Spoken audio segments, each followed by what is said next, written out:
Estem el dia 20 de juny i són les 9:30. Arriba a la classe i dividim el grup en dos. El grup 1 se'n va a la plaça de l'Ajuntament i el grup 2 se'n va cap a les Rambles. El grup 1 es trobarà el nom de l'escola i el lloc on ha de deixar la maleta. Ja ho veureu que hi ha un cercle de guix, és el vostre espai de treball.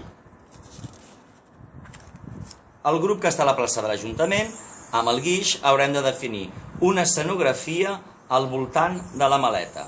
Aquí tenim un símbol com si fos una presó, aquí tenim un laberint, aquí tenim la maleta envoltada de creus i aquí un treball més abstracte.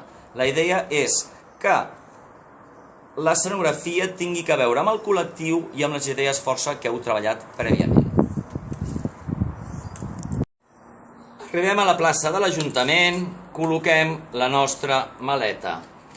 La col·loquem tal com hem decidit amb els companys de classe i el grup 1, el que està a la plaça de l'Ajuntament, comença a dissenyar l'escenografia, l'espai que hi ha al voltant de la maleta. En aquest cas, per exemple, jo estic fent un laberint. Per què?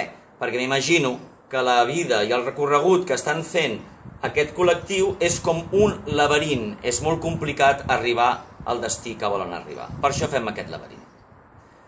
Un cop hem definit l'espai, l'escenografia, és el moment d'agafar les idees força que hem treballat a classe i col·locar-les als espais que hàgim decidit.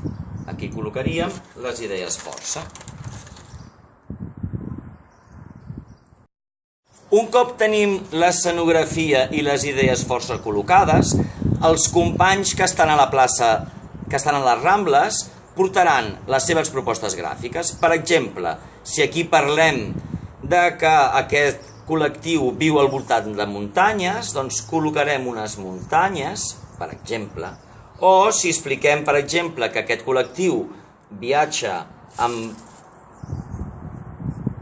vaixells pastera per arribar a Europa, doncs col·locarem un mar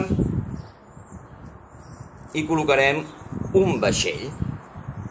I la idea és anar situant les diferents idees força amb les propostes gràfiques que anem plantejant, que poden ser tant figuratives, és a dir, un mar, una muntanya, o taques de colors per donar el sentit que vulguem a la nostra idea força.